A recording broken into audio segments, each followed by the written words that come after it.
Hello, football family. Welcome into Huddle It Up Films.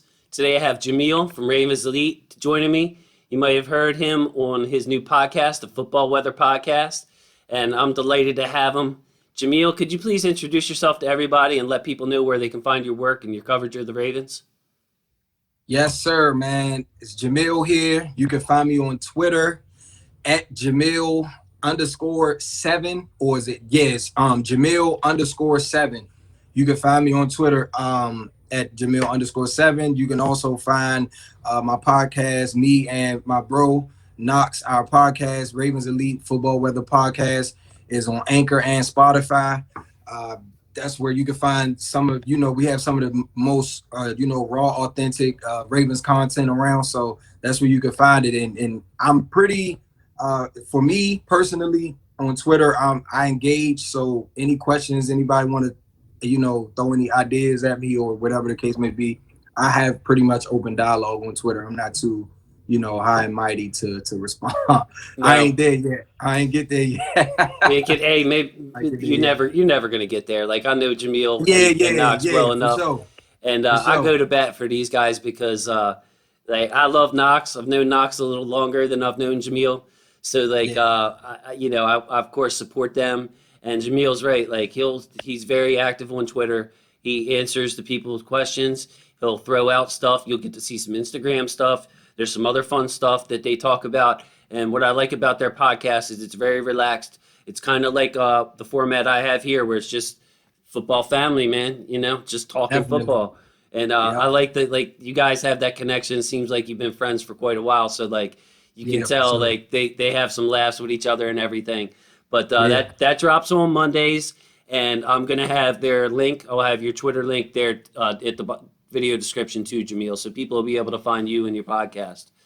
But definitely appreciate that, my brother. No problem, man. My honor, man. It's my honor. But yeah, today, Jamil, I asked him what specifically he'd like to talk about, and he brought up a couple of things. So we're gonna go over a few. The first was I've seen this too, a lot of discussion on how often Lamar is going to run.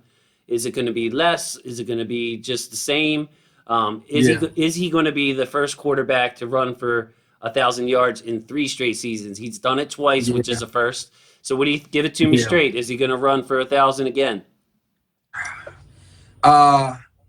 Me personally, I would have to say no. I don't think Lamar Jackson will rush for over 1,000.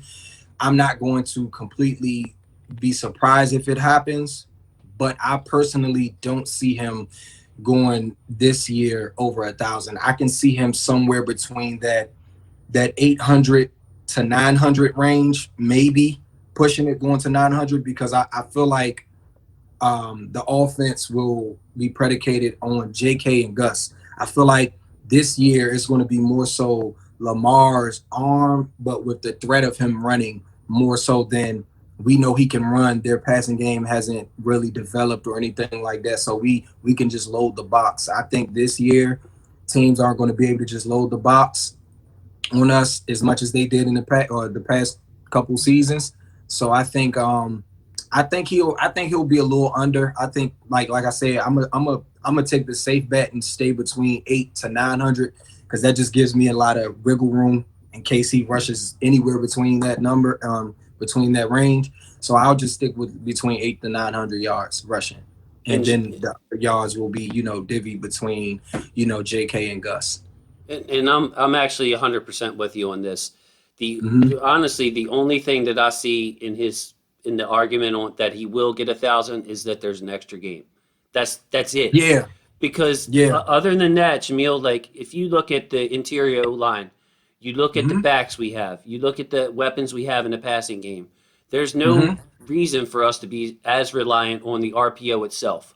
You know what I mean? Like, the only way I could see him get 1,000 is if he breaks off these 50 or 60-yard runs every few weeks, because we run them 4 verts and there's just wide open field. But as far as like the RPO game, I kind of see that shrinking just a little bit more and more. I mean, we'll still use it maybe in competitive games, but why? Like, we can throw a 6-yard slant to Sammy if we want to, or we can run that veer option to JK if we really need to. So Yeah, Exactly. I'm totally with you. It's not that he can't run or his. I think actually his yards per carry might go up. You know what I mean? I do too. Might go I up do too. I do too. I because do too. And not to I also wanted to mention this, like what you said with RPOs. That's why I think his rushing yards will decrease, because I believe that a lot of his runs this year will be more. He'll have more of his yards on scrambles. I feel like this year than actually design runs, because I feel like this year it's, well, we all know Greg Roman knows that his job is kind of depending on how good the passing game does this year. So me personally, I just feel like Lamar Jackson is going. I mean, and as you looked at 2019, he had 1,200, and then the year after he dropped to 1,005 or something like that. He had a little over 1,000. So it's not. It's realistic that it could be under 1,000 if they just go all in on the passing game. So yeah. and just to kind of build on that, his Mm-hmm. 1,200. I remember this number because I did a video on it. His 1,206 yards included 18 kneel downs because we were ahead so much that Wow. year. So not only was Wow. it him sitting out, like Right. he actually had 1,224 yards on 18 fewer carries. It came out to something crazy, like almost Right. Right. 8 yards of rush. So yeah, Wow. that 2019 season, man, we'll never see This anything like it, Jamil. Like they'll never. man, boy, woo-wee. It was a lot of Man, that fun, was a man. season, man. Hey, That was a season, boy. what was I'm your telling favorite you. game? What was your favorite game from that season? Mine was kind of like the Rams game. I feel like that was when I felt like, man, we're unstoppable.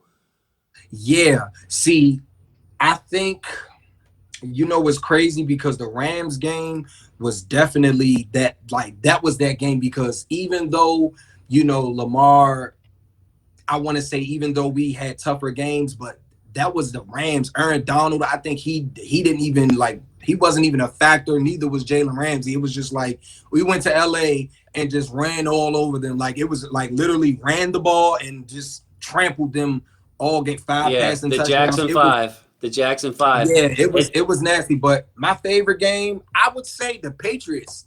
The yeah, Patriots game.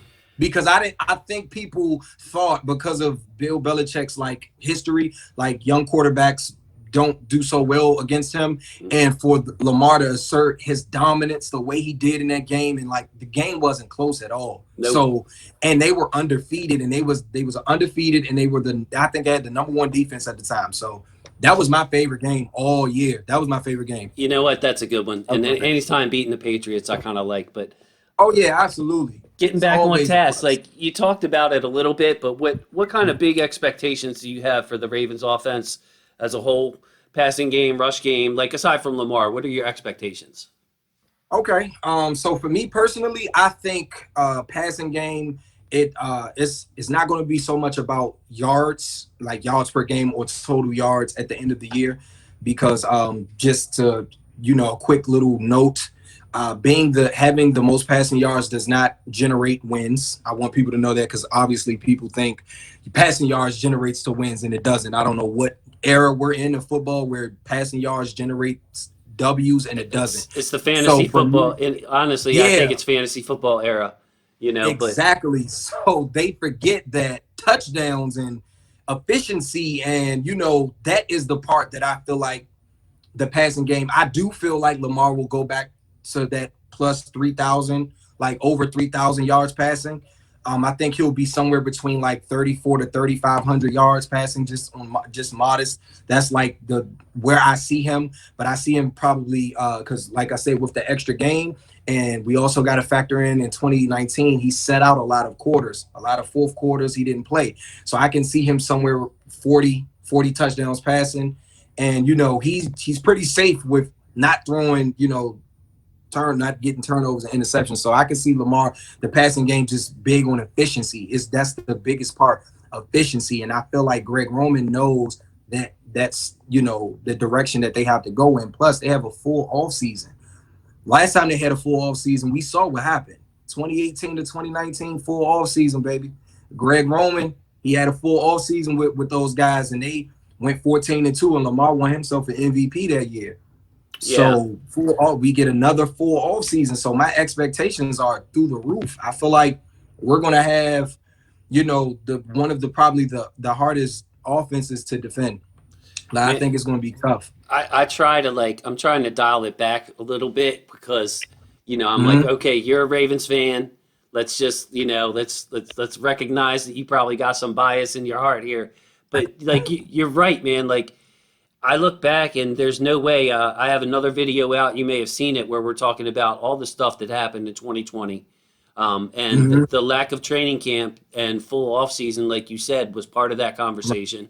And then Right. once the defense adjusted, quite frankly, we didn't have the personnel to counter it. So it's not just the additions of Coach Williams and Coach T. It's not just the off seasons. It's not just the additions. It's all of it together. That offensive line now, big offensive line. Like we have, like I said, I try to temper it because I'm a Ravens fan, and I don't want to sound, Right. oh, we're going to go 17-0, but really there is a lot of objective reasons to be optimistic about this season. Yeah, yeah, man. People laughed at me because I said we were going to go.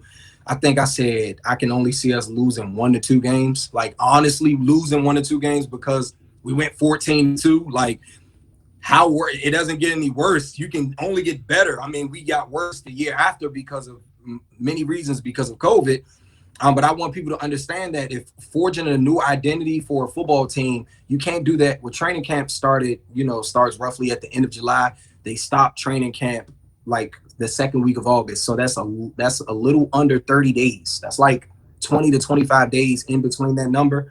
How can you forge a new identity with a whole new personnel? You have rookies, you have all of it. You cannot do that. You need the OTAs, the rookie mini camp, the mandatory mini camp. All of these things play a part in building that camaraderie, forging a new identity, like what Greg Roman says. So yeah. Right. And I just wanted to add one more thing to Mm, that. I love, I'm a draft guy. I loved our yeah, 2020 draft class, and they all got cheated out of an offseason. Like Patrick Queen, in my opinion, did not play well. He had the yeah, stats, he had the splash plays that you expect from a yeah, player like him, but down to yeah. down, he would tell you, and he's admitted this a little bit in his press conferences. He's got work to do. I mean, that's I mean Sure. that's a big jump from a player that didn't have a lot of college run because of Devin White to come into Exactly. the NFL. Matabike, Malik Harrison, Tyree Phillips. People sleep on how athletic he is. He's a very good player. Duvernay just needed an offseason, so I see a lot of upside. Um, we're kind of running a little bit late on this one, but the one other thing that you wanted to touch on, because I think this is more of a Twitter issue than it is a real issue. Oh, Yeah. and I think it's Harbaugh and Lamar. They're on the hot seat. What did Bucky Brooks say? They're under the most pressure. Can you just take a minute? You don't even need that long. Just go ahead. Yeah. So me, man, I'm gonna just let you guys know. Stop. Look, I fell victim to it a couple of times. They are using the Ravens, their coaches, and they're using Lamar Jackson to get clicks, to Say it garner again. views. Say it They're again. using Lamar Jackson and anybody affiliated with the Baltimore Ravens right now. They are being used for clickbait, views, traction. There's no such thing as a hot seat. How can you be on a hot seat and this is Lamar's third season starting completely. He went 14-2, 11-5, an MVP, and he's suddenly on the hot seat? That makes no sense at all. Like, it's literally crazy. The craziest thing I've ever heard in And my life. Jameel, It's crazy. Jameel, that's just part of growing up. You realize Yeah, that man. it's the slow time of the season. I don't blame them. Like I don't really appreciate my quarterback's name being in their mouth all that much. But Oh my if goodness. if you're running a business, like I can Mm-hmm. tell you, even from my YouTube channel, anything that has Lamar Right. Jackson in it, the views are up because For people are sure. searching Lamar Jackson. So Yeah, yeah, for I just sure. had to have you touch on that because I thought that was funny, and hopefully you appreciate it. I did my best Jameel impression there where you jump in Yeah. and you tell Yeah. Knox to say it again. So Say it again. say it Say again. it again, man. Say it again. Yes, sir. All right, Jameel. I love you very much, man. Football is family. Love you Thanks for too, coming brother. on. And hey, we're gonna do this again. Anytime you want to come on, the Absolutely. floor is yours. Okay. Absolutely, bro. Anytime. All right. Thank you. All right, man. Y'all have a good day.